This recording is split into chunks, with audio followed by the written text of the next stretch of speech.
आज हम अपना नया टॉपिक स्टार्ट करने वाले हैं, दैट इज़ प्रोनाउन। तो आज हम अपना जो डिस्कशन करेंगे वो प्रोनाउन के बारे में करेंगे। बेसिकली जो प्रोनाउन हमारा होता है, यहाँ से बहुत सारे क्वेश्चन आपके एग्जाम में आते हैं, क्योंकि प्रोनाउन से आपको एक तो हेल्प मिलने वाली है। कई बार सेंटेंस आइडेंटिफिकेशन जो आपका आता है कॉम्प्लेक्स और कंपाउंड का, तो वहाँ पर आपका जो रिलेटिव प्रोनाउन होता है और उस रिलेटिव प्रोनाउन का बहुत बड़ा रोल होता है, क्योंकि जो हमारे रिलेटिव प्रोनाउन होते हैं वो हमारे adjective clause, adverb clause, noun clause बनाते हैं और उन्हीं से हम कॉम्प्लेक्स कंपाउंड। प्रोनाउन होता है कि it is a word used in place of noun. तो जो हमारा प्रोनाउन होता है ये क्या होता है कि नाउन के स्थान पर यूज किए जाने वाला जो एक वर्ड होता है, यानी जो भी शब्द हम किसी भी सेंटेंस में नाउन के स्थान पर जो शब्द लिखते हैं वही शब्द हमारे क्या होते हैं, अपने आप में प्रोनाउन होते हैं। ठीक, तो प्रोनाउन जो है वो एक ऐसा शब्द होता है जो नाउन के स्थान पर यूज किया जाता है। अब मैं आपसे बात पूछूं अगर कि प्रोनाउन को हम आखिर नाउन के स्थान पर यूज करते क्यों हैं, नाउन को ही क्यों नहीं लिख सकते हम? तो देखिए मैं आपको बता देता हूं, आखिर नाउन को यूज जो करते हैं, नाउन के स्थान पर जो हम प्रोनाउन यूज करेंगे वो यूज करते इसलिए हैं जिससे कि हम क्या कर सकें, टू अवॉइड इट्स रिपीटिशन। यानी कि नाउन के रिपीटिशन को अवॉइड करने के लिए, क्या करने के लिए, रिपीटिशन को अवॉइड करने के लिए। देखिए आपको एक बात बताऊं, आप पढ़ते समय अगर क्लास जैसा माहौल क्रिएट करना चाहते हैं तो आप साथ साथ बोलिए, जो बात बोलने के लिए आपसे कही जाए उस बात को एक बार बोलिए साथ में, ठीक है, तो बहुत अच्छा फील आता है। तो एक बार मैं आपसे दोबारा से बोलता हूं कि जो प्रोनाउन होता है वो क्या होता है, प्रोनाउन इज अ वर्ड। क्या होता है, इट इज अ वर्ड। क्या करता है ये, used in place of noun, यानी नाउन के स्थान पर यूज किया जाता है। आखिर यूज किया क्यों जाता है, टू अवॉइड, क्या करने के लिए, बचने के लिए। किस चीज से बचने के लिए, इट्स रिपीटिशन, यानी कि नाउन के रिपीटिशन को अवॉइड करने के लिए उसके स्थान पर जो वर्ड हम यूज करते हैं वही वर्ड क्या कहलाया जाता है, प्रोनाउन। तो आखिरकार हम प्रोनाउन की बातचीत को स्टार्ट करते हैं यहां से आगे कि आखिर प्रोनाउन यूज कैसे करना है। देखो जैसे एक सेंटेंस अगर मैं समझूं, Ram is playing chess, Ram is playing chess, ये जैसे हमारा सेंटेंस लिखा हुआ है कि राम इज प्लेइंग चेस। इस सेंटेंस में जो वर्ड हम समझें तो राम हमारा क्या हुआ, अपने आप में एक नाउन है। अब मैं इसी सेंटेंस को थोड़ा सा और आगे बढ़ाना चाहूं तो मैं कह सकता हूं he is a good player. Ram is playing chess, Ram क्या कर रहा है, अभी चेस खेल रहा है और वो क्या है, अपने आप में एक बहुत अच्छा खिलाड़ी है। तो यहां पर सेंटेंस में हमने देखा ये जो लिखा हुआ है ये क्या हुआ हमारा, ही, ये हमने लिखा किसके लिए, राम के लिए। तो ये जो वर्ड था राम अपने आप में क्या था, अपने आप में बेटा नाउन। क्या था राम अपने आप में, नाउन था। और उसी नाउन के लिए ये जो शब्द मैंने लिखा इसे हम क्या कहेंगे, प्रोनाउन। क्या कहेंगे, प्रोनाउन कहेंगे। मैं दोबारा से वहां राम ना लिख कर मैं क्या यूज कर सकता हूं, उसके लिए एक शब्द यूज कर सकता हूं जो क्या हो जाएगा, प्रोनाउन होता है। ठीक, तो नाउन जो होते हैं उनको रिपीटिशन को अवॉइड करने के लिए जो शब्द हम यूज करेंगे वो शब्द अपने आप में क्या होता है, प्रोनाउन होता है। ठीक, अब देखो प्रोनाउन कई टाइप के होते हैं, तो इसके लिए थोड़ी सी नॉलेज आपको जेंडर के बारे में भी होनी चाहिए, जिससे ये डिफाइन कर पाए आप कि कब मुझे कौन सा नाउन किसके लिए लिखना है। ठीक है, तो देखो कॉमन सी कुछ बातें होती हैं जो हम पढ़ते रहेंगे आगे चलकर। तो फिलहाल मैं आज सिर्फ नाउन के प्रोनाउन के बारे में डिस्कशन स्टार्ट करता हूं। तो सबसे पहले जो हमें प्रोनाउन पढ़ना होगा दैट इज पर्सनल प्रोनाउन। तो आज जो हमें पढ़ना है वो क्या पढ़ना है, पर्सनल प्रोनाउन का डिस्कशन हमें स्टार्ट करना है। ठीक, पर्सनल प्रोनाउन जो हमारा होता है, मैं सबसे पहले आपसे सिर्फ एक बात जानना चाहूंगा कि पर्सनल प्रोनाउन में ये जो शब्द लिखा हुआ है पर्सनल, इस पर्सनल का मतलब क्या है। बस एक बार मुझे ये बताइए कि पर्सनल प्रोनाउन जो होते हैं वो होते क्या हैं, इसमें पर्सनल का मीनिंग क्या निकलता है। जैसे हम कहते हैं बहुत सारी चीज़ों को अपना पर्सनल बताते हैं कि वो मेरी पर्सनल है, कोई भी वस्तु या जो भी है पर्सनल प्रॉब्लम कह देते हैं, ये मेरा पर्सनल मैटर है, जो भी कहते हैं हम। तो पर्सनल का अगर बेसिक मीनिंग आप समझेंगे तो इस शब्द का पार्टिकुलर मीनिंग होता है रिलेटेड, क्या कहेंगे, रिलेटेड टू अ पर्सन। क्या मतलब हुआ इसका, रिलेटिव टू अ पर्सन। तो जो पर्सनल प्रोनाउन होता है इसका मीनिंग होता है रिलेटेड टू अ पर्सन, यानी जब कभी भी किसी सेंटेंस में हम जो बात करते हैं वो बातचीत अगर किसी पर्सन से रिलेटेड है तो उस पर्सन से रिलेटेड जो हम प्रोनाउन यूज करेंगे वही प्रोनाउन क्या कहलाए जाते हैं, पर्सनल प्रोनाउन। क्या कहलाएंगे, पर्सनल प्रोनाउन कहलाएंगे। तो पर्सनल प्रोनाउन बेसिकली अगर हम समझें तो ये 7 टाइप के हमें पढ़ने होंगे, ऐसे ही कुछ टाइप होंगे इनके। पर्सन के अकॉर्डिंग इन्हें अलग अलग टाइम में डिवाइड किया हुआ है जो मैं यहाँ पढ़ना है। तो इस बातचीत को मैं इरेज करता हूँ और चलिए स्टार्ट करते हैं अपनी एक बहुत अच्छी यात्रा के लिए, जिसमें धीरे धीरे चलकर हम आगे पढ़ते जाएंगे प्रोनाउन के बारे में। बहुत अच्छे से डिटेल्ड एक्सप्लेनेशन आपको मिलेगा। तो प्रोनाउन अभी तक हमने पढ़ा कि प्रोनाउन क्या होता है, ये एक शब्द होता है जो नाउन के स्थान पर यूज किया जाता है।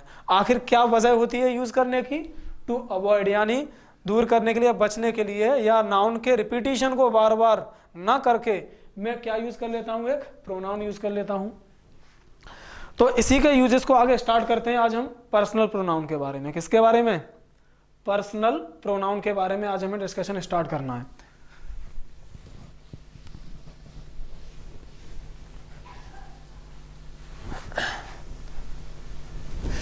तो देखिए दोस्तों, मैंने आपको अभी भी बताया कि हमें जो आज पढ़ना है वो क्या पढ़ना है, पर्सनल प्रोनाउन।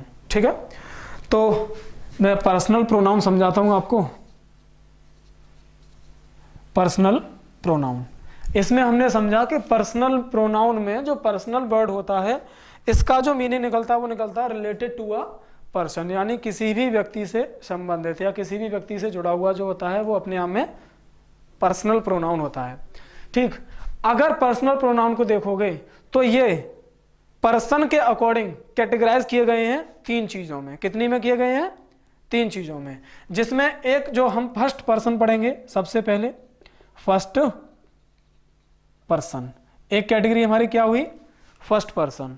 अगर फर्स्ट पर्सन को समझें तो इसे 2 पार्ट में डिवाइड किया गया है। एक तो क्या है, सिंगुलर, क्या है, सिंगुलर, और एक इसी की कैटेगरी जो बनेगी वो क्या है, अपने आप में एक प्लूरल। तो फर्स्ट पर्सन प्रोनाउन जो हम पढ़ेंगे 2 टाइप से पढ़ेंगे, सिंगुलर और प्लूरल पढ़ेंगे हम। ठीक, अब देखो जो हमारे फर्स्ट पर्सन के प्रोनाउन होते हैं, फर्स्ट पर्सन के प्रोनाउन हमारे होते हैं, एक तो होता है आई और एक हमें जो पढ़ना होगा वो क्या होगा, वी। तो फर्स्ट पर्सन के प्रोनाउन कितने होते हैं, 2 होंगे। कौन से होंगे, आई और वी।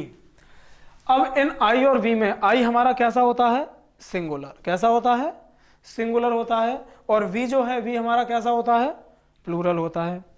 आई हमारा सिंगुलर और वी कैसा हो जाता है, प्लूरल। अगर ये प्लूरल है तो इसके साथ में आने वाली वर्ब भी कैसी रहेगी, प्लूरल वर्ब। कैसी वर्ब रहेगी, प्लूरल वर्ब। और आई हमारा कैसा है, सिंगुलर है, तो इसके साथ भी आने वाली वर्ब कैसी रहनी चाहिए, सिंगुलर वर्ब। कैसी वर्ब होगी, सिंगुलर वर्ब होगी।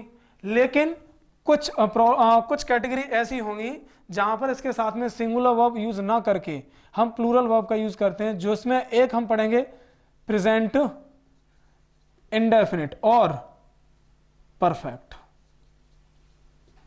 यानी कि प्रेजेंट इंडेफिनिट में और प्रेजेंट परफेक्ट में हम आई के साथ सिंगुलर नहीं, कैसी वर्ब यूज करते हैं, प्लूरल वर्ब। कैसी वर्ब यूज करेंगे हम, प्लूरल वर्ब का यूज हमें करना होगा। तो हमारे जो फर्स्ट पर्सन के प्रोनाउन होंगे वो 2 होंगे, एक तो होगा आई और एक होगा वी। आई अपने आप में सिंगुलर और वी अपने आप में प्लूरल होता है। ठीक, अगर हम देखें अगर वी हमारा प्लूरल है तो इसी के लिए हमने इसके साथ कैसी वर्ब फिक्स की, प्लूरल वर्ब। और आई कैसा है, सिंगुलर है, तो इसके साथ में वर्ब कौन सी आएगी, सिंगुलर वर्ब आएगी। 2 टेंस हमने ऐसे पढ़े, एक कौन सा, प्रेजेंट इंडेफिनिट और एक प्रेजेंट परफेक्ट। इन दोनों में इसे कैसा माना जाता है, प्लूरल। कैसा माना जाएगा, प्लूरल। इसीलिए इसके साथ हमने वर्ब कैसी फिक्स कर दी, प्लूरल वर्ब। फर्स्ट पर्सन को अगर हम समझें और ज्यादा अच्छे से तो इसको हम कहते हैं, एक नाम से जान सकते हैं, that is speaker. That is speaker. Speaker क्या होता है? देखिए मैंने आपको एक बात बताई थी, पर्सन के अकॉर्डिंग प्रोनाउन को 3 पर्सन में बांटा गया है, फर्स्ट पर्सन, सेकंड पर्सन और थर्ड पर्सन।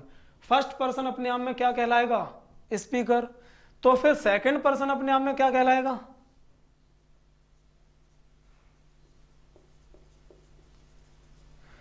जो हमारा सेकंड पर्सन होता है ये अपने आप में कहलाता है लिसनर। क्या कहलाएगा? Listener. First person speaker and second person listener कहा जाता है। अब देखना एक बात, अगर यहां पर किसी भी जगह पर आपको कन्वर्सेशन करना है यानी बातचीत करनी है तो कम से कम 2 लोगों की जरूरत होगी, ठीक। और उन 2 लोगों में से जो व्यक्ति जिस समय बात को सुन रहा है वो अपने आप में सेकंड पर्सन हो जाता है और जो बात को बोल रहा है वो अपने आप में फर्स्ट पर्सन हो जाएगा। इस वक्त अगर मैं आपसे कुछ बातें बोल रहा हूं तो कुछ ना कुछ आप भी कर रहे हैं। अगर मैं बोल रहा हूं तो मैं कौन हुआ? स्पीकर। कौन हुआ? मैं स्पीकर, यानी फर्स्ट पर्सन हुआ। ध्यान रखना इसकी जरूरत आपको नरेशंस में पड़ेगी, यानी कि डायरेक्ट इनडायरेक्ट जब हम सीखते हैं तो वहां पर हमें पढ़ना होता है कि फर्स्ट पर्सन के प्रोनाउन, सेकंड पर्सन के प्रोनाउन जो चेंज किए जाते हैं, है ना, तो वहां पर हमें इन सारी चीजों की जरूरत पड़ने वाली है। तो हमें इन्हें अभी ध्यान से समझ के चलना, एकदम फोकस्ड रहना। तो फर्स्ट पर्सन कौन हुआ? स्पीकर। कौन हुआ? स्पीकर। यहां पर अगर मैं बोल रहा हूं तो आप क्या कर रहे हैं? सुन रहे हैं। तो आप क्या हुए? लिसनर। आप कौन हुए? लिसनर। लिसनर कौन सा होता है? Second person. कौन सा होगा? सेकंड पर्सन हुआ। अगर सेकंड पर्सन समझते हैं तो इस सेकंड पर्सन में हम यूज एक प्रोनाउन करते हैं जो क्या है अपने आप में? यू। क्या होगा? यू होगा। खास बात इसके साथ में क्या है कि यू अपने आप में सिंगुलर भी हो सकता है और प्लूरल भी हो सकता है।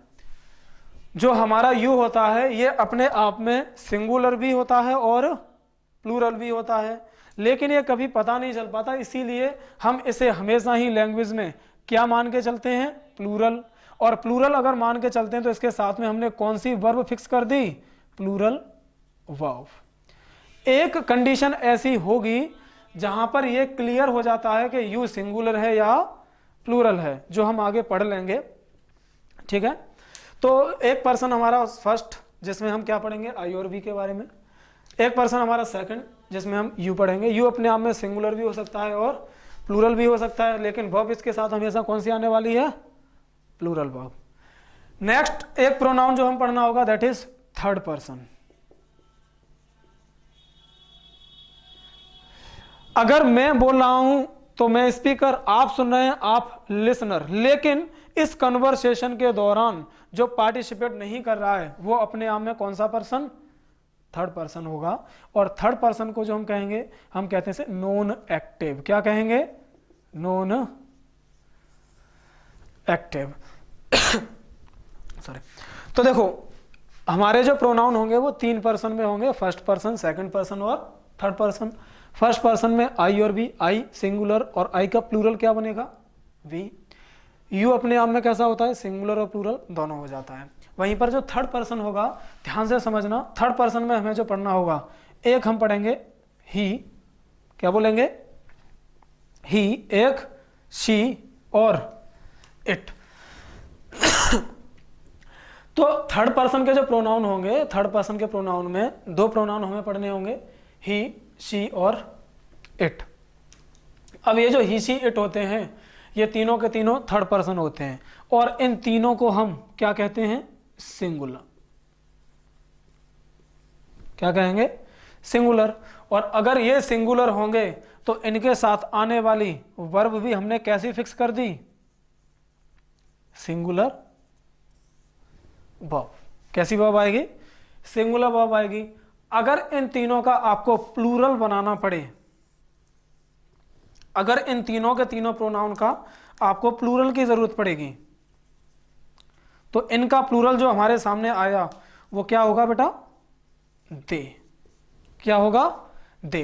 तो दे अपने आप में अगर प्लूरल है तो इसके साथ में आने वाली वर्ब कैसी होगी? Plural verb. कैसी वर्ब होगी? प्लूरल वर्ब होगी। और दे जो होता है वो ही, सी और इट, इन तीनों का क्या बनता है? प्लूरल। क्या बनेगा? प्लूरल बन के आएगा। ठीक है, तो देखो तीन प्रोनाउन हमारे होते हैं थर्ड पर्सन में, थर्ड पर्सन में ही, सी, इट, जो तीनों के तीनों कैसे रहते हैं? सिंगुलर रहते हैं। इसी में एक हम पढ़ेंगे दे। दे भी हमारा थर्ड पर्सन होता है, लेकिन वो इन तीनों का क्या बनता है? प्लूरल बनता है। तो यहां से मैं एक बार दोबारा से तुम्हें सारी चीजें समझाना चाहूंगा कि फर्स्ट पर्सन में अपना सिंगुलर अपना प्लूरल होता है इनके पास, आई सिंगुलर और we plural, you singular plural दोनों हो सकता है। थर्ड पर्सन के अंदर ही, सी, इट, ये तीन होंगे। इन तीनों का जो प्लूरल बनता है वो क्या बनेगा? दे। ठीक, तो दे के साथ में हम जो वर्ब यूज करेंगे वो कैसी वर्ब यूज करेंगे? प्लूरल वर्ब यूज करेंगे। ठीक है, तो यहां तक की बातचीत को थोड़ा सा ध्यान से समझते हुए और आगे इसी चीज में बढ़ाता हूं मैं। तो ये सारे के सारे जो हमने प्रोनाउन पढ़े, ये जो प्रोनाउन हमने पढ़े हैं, आई, वी फर्स्ट पर्सन में, you second, and he, she, it and they third person, इन सभी को हम क्या कहेंगे? तो कोई पर्सनल प्रोनाउन एक बार मिटा देता हूं मैं यहां से। ये सारे के सारे जो प्रोनाउन हैं इन्हें हम कहेंगे सब्जेक्टिव केस। कौन सा केस कहेंगे? Subjective case. क्योंकि ये किसी भी सेंटेंस में किसकी तरह यूज होंगे? सब्जेक्ट की तरह। किसकी तरह यूज होंगे? सब्जेक्ट की तरह। अगर ये सब्जेक्ट की तरह यूज होंगे तो मैं इन्हें क्या कहने वाला हूं? Subjective case. इनका नेक्स्ट केस एक और बनता है, that is objective case. Objective case. तो इनके अगर ऑब्जेक्ट की बात को समझने की कोशिश करें तो एक बार मैं आपको सभी की इंफॉर्मेशन थोड़ी थोड़ी दे देता हूं। आई का जो ऑब्जेक्ट बनता है वो क्या होता है? वी, एंड वी के लिए अस। यू दोनों केस में सेम रहता है। ही और सी, अगर ही की बात करेंगे तो इसका ऑब्जेक्टिव केस बनता है, कुछ बच्चे हिज बोल रहे थे, नहीं, हिम। सी का हर, एंड इट का इट्स। क्या बोल रहे हो? इट्स। इट्स नहीं, इट का ऑब्जेक्टिव केस इट ही रहता है, और दे का जो ऑब्जेक्टिव केस बनेगा वो देम। तो ये जो हमारे प्रोनाउन है ये सब्जेक्टिव केस में किसी भी सेंटेंस में सब्जेक्ट की तरह यूज होते हैं, ये ऑब्जेक्टिव केस होते हैं किसी भी सेंटेंस में ऑब्जेक्ट की तरह यूज करते हैं। इनका हम आइडेंटिफिकेशन, नाउन वाले चैप्टर से पहले मैंने एक इंट्रोडक्शन डाल रखा था शायद उसमें, और नाउन वाले में भी मैंने आपको बताया होगा कि सब्जेक्ट और ऑब्जेक्ट को हम कैसे पहचानते हैं। ठीक है, तो मैं फिलहाल एक चीज इसके बारे में और बता देता हूं कि ये जो केस होते हैं हमारे, किसी भी सेंटेंस में अगर आपको यूज करनी है एक वर्ब, क्या यूज करनी है? वर्ब, तो वर्ब के बाद में आने वाले प्रोनाउन कौन से रहेंगे? Objective case. कौन सा केस रहेगा? Objective case. वहीं पर अगर कोई भी वर्ब से पहले और सब्जेक्ट की तरह यूज किया जा रहा है तो कौन सा केस? Subjective case. वहीं एक शब्द और होता है हमारा प्रेपोजिशन। प्रेपोजिशन के बाद आने वाले नाउन प्रोनाउन हमेशा किस केस में रहते हैं? ऑब्जेक्टिव केस में। किस केस में रहेंगे? ऑब्जेक्टिव केस में रहेंगे। ठीक, तो इतनी बातचीत को एक बार आप लिखिएगा। मैं फिर इससे रिलेटेड 2-4 क्वेश्चन कराता हूं और फिर अपने आगे की बातचीत को आगे स्टार्ट करेंगे। ठीक है, तो मैं चाहता हूं टेक योर टाइम, आप इन्हें लिखिएगा पहले।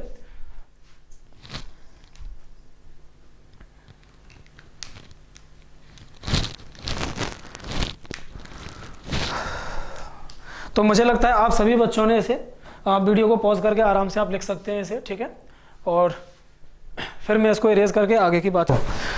तो ये जो प्रोनाउन हमने पढ़ा कि प्रोनाउन जो होते हैं पर्सनल प्रोनाउन, ये 2 केस में यूज होते हैं, सब्जेक्टिव केस और objective case. Subjective case verb से पहले और वर्ब के बाद ऑब्जेक्टिव केस। प्रपोजिशन के बाद आने वाला नाउन प्रोनाउन हमेशा ही ऑब्जेक्टिव केस में रहता है। ठीक, तो उसी चीज को थोड़ा सा और आगे करते हैं, आगे देखते हैं आखिर क्या क्या चीजें होती हैं। मैं आपको कुछ क्वेश्चन लिख रहा हूं, साथ साथ लिखिएगा और आंसर मार्क करने की कोशिश कीजिएगा। मैं क्वेश्चन लिखूंगा, वहां पर आपको सब्जेक्ट और ऑब्जेक्ट, करेक्ट इनकरेक्ट दोनों तरीके के क्वेश्चन हो सकते हैं, आपको identify. I know you.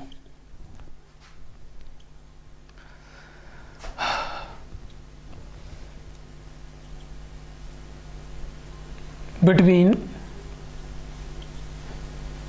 you and I there is no conflict.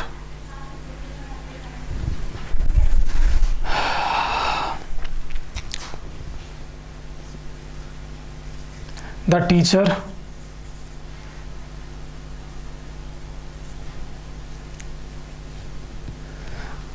said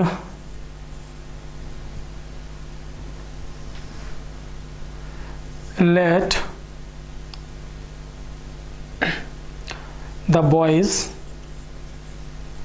and I go out.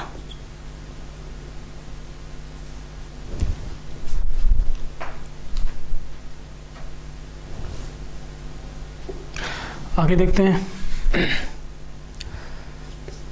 To I there is no problem. To I there is no problem. Him is a good player. तो दिए हुए इन 5 sentences को पहले करते हैं, फिर बातचीत को आगे समझेंगे, ठीक। तो इन सेंटेंसेस में मैं थोड़ी देर के लिए रुकता हूँ, तो आप अपने आंसर लगाइएगा रोककर, पहले अपने आंसर मार्क कीजिएगा और उसके बाद मेरे आंसर्स को जाना है। देखो अपने आंसर्स अगर आप पहले लगाते हैं तो इससे फ़ायदा ये हो जाता है कि आपको एक तो ये आइडिया लग जाएगा कि आखिर आपको क्या सोचना था, क्या नहीं सोचना था, ठीक है। हालांकि मैं अगर पहले आपको आंसर बता देता हूँ तो आप अपना दिमाग यूज़ नहीं करोगे, फिर आपको डायरेक्ट आंसर मिल जाएंगे, आप याद कर लोगे।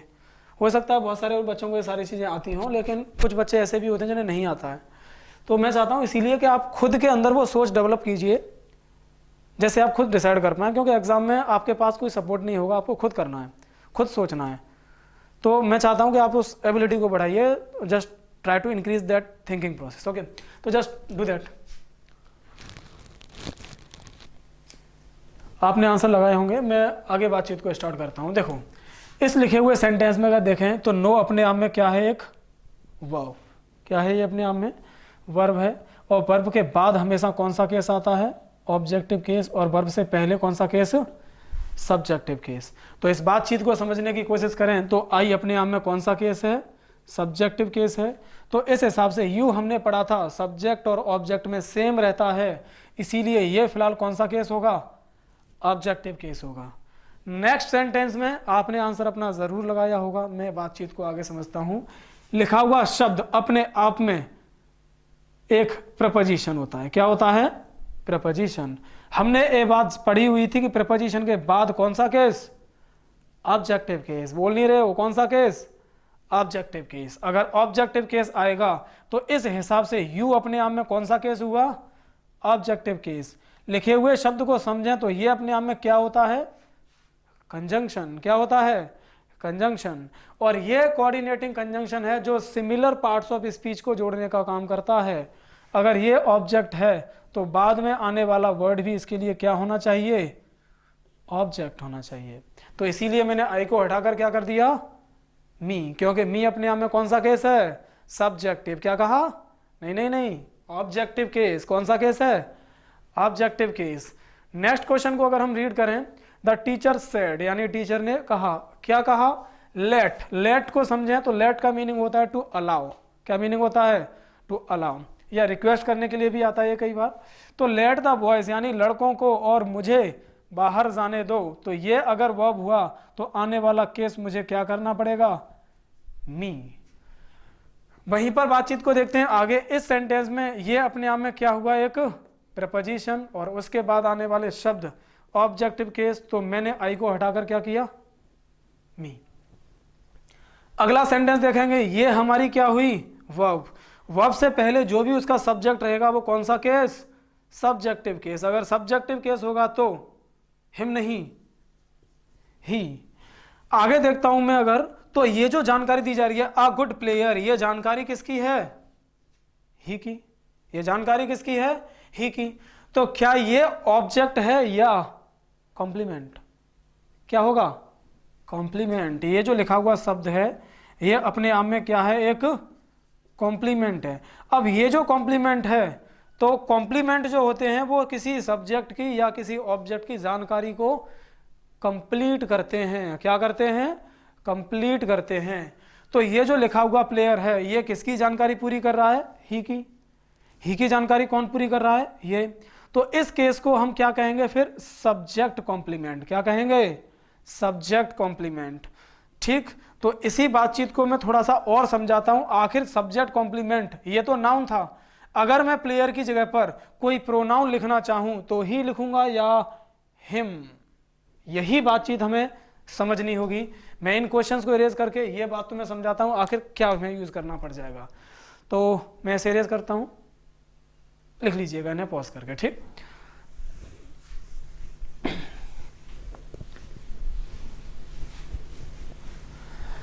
तो अभी अभी हमने एक सेंटेंस पढ़ा, he is a good player. अभी एक सेंटेंस में और लिखता हूं, he is a teacher. He is a teacher. तो यहां पर हमने देखा ये अपने आप में क्या हुआ, सब्जेक्ट। क्या हुआ, सब्जेक्ट। तो क्या ये अपने आप में ऑब्जेक्ट है, नहीं नहीं, ऑब्जेक्ट तो नहीं है।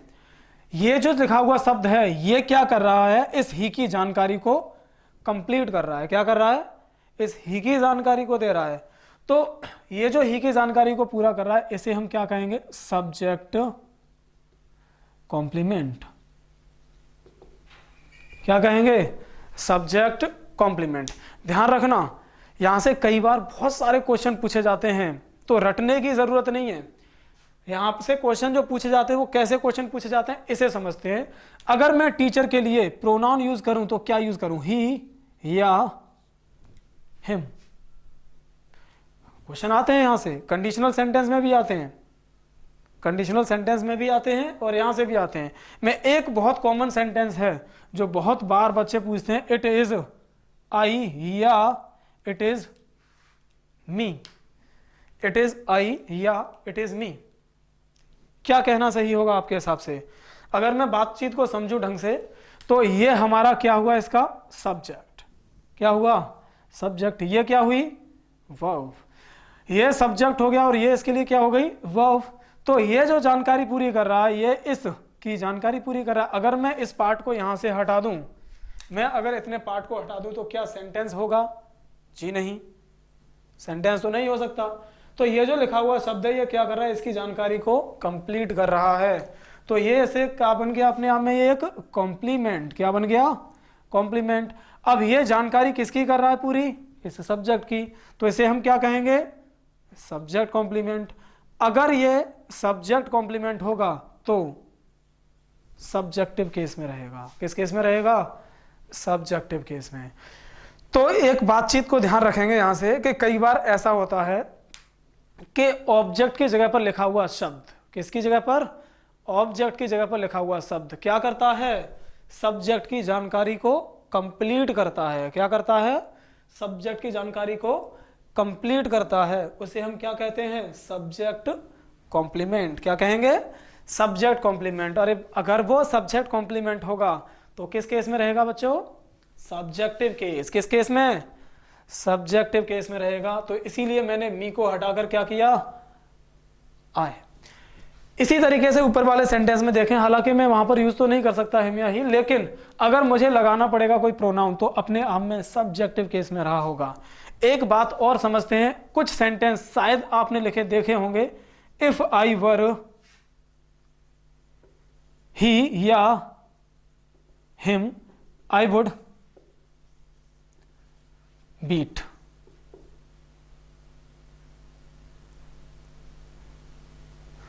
चलो इतना लिख देते हैं, आई वुड बीट हिम। वैसे बीट के बाद ऑब्जेक्ट भी लिखना पड़ जाएगा हमें, बीट हिम। तो इस सेंटेंस में अगर देखेंगे तो सेंटेंस का मीनिंग निकलता है, अगर उसकी जगह पर मैं होता तो ये हमारी वर्ब और इसकी जानकारी पूरी करेगा, तो ये कॉम्प्लीमेंट हो गया। अगर कॉम्प्लीमेंट हुआ तो ये जानकारी किसकी हुई, आई के बारे में। आई के बारे में जानकारी हुई तो हम जानते हैं सब्जेक्ट कॉम्प्लीमेंट को हम हमेशा ही सब्जेक्टिव केस में लिखते हैं। तो इस बात को थोड़ा ध्यान रखेंगे, कोई भी नाउन प्रोनाउन लिखा हुआ है और अगर वो ऑब्जेक्ट की जगह पर लिखा हुआ है और किसी सब्जेक्ट की जानकारी पूरी करेगा तो वो सब्जेक्टिव कॉम्प्लीमेंट हो जाता है सब्जेक्ट का, और उसे हम सब्जेक्टिव केस में लिखेंगे।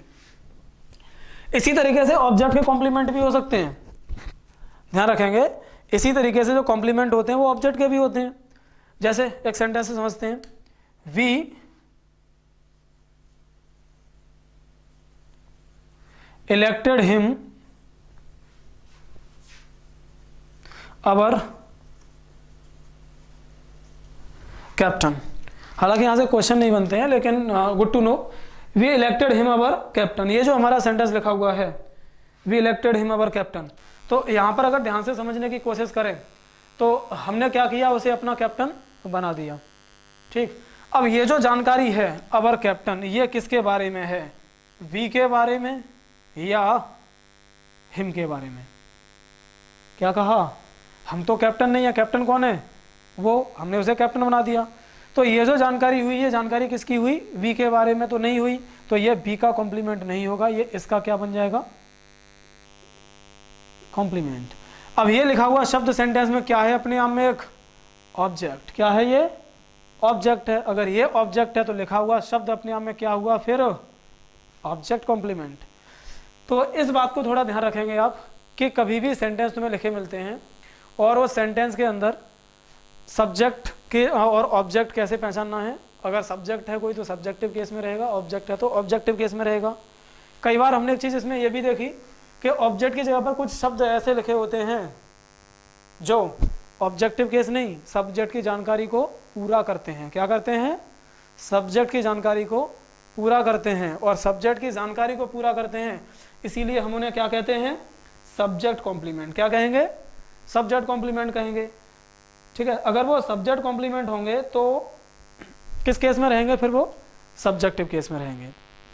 ठीक है, और अगर वो अपने आप में ऑब्जेक्टिव केस रहे होंगे तो फिर ऑब्जेक्ट के कॉम्प्लीमेंट रहे होंगे तो ज़रूरत पड़ने पर उनका जो केस रहेगा वो क्या रहेगा, ऑब्जेक्टिव केस रहेगा।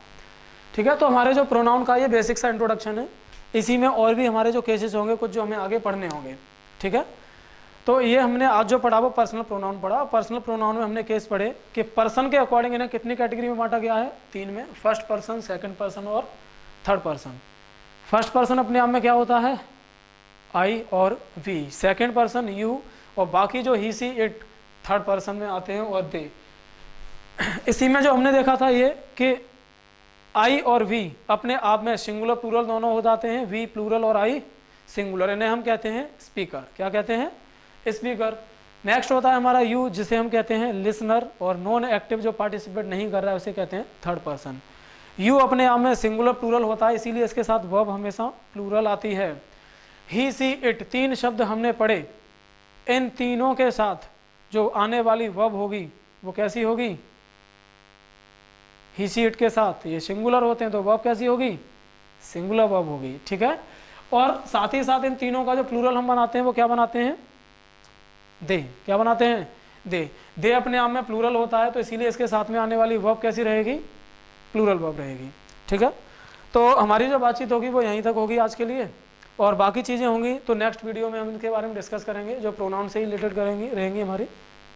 ठीक है, तो मैं चाहता हूँ इतनी चीज़ों को आप ध्यान से पढ़िएगा, और बाकी क्लास अपनी कंटिन्यू करते हैं आगे चलकर, जिसमें हम बाकी केसेस जो होंगे प्रोनाउन के उन्हें पढ़ेंगे। धीरे धीरे करके ऐसे सारे केसेस को हम डिटेल में पढ़ते जाएंगे। ठीक है, तो आज के लिए बस इतना ही रखते हैं, बाकी चीज़ों को कल से कंटिन्यू करेंगे। Take care, bye bye.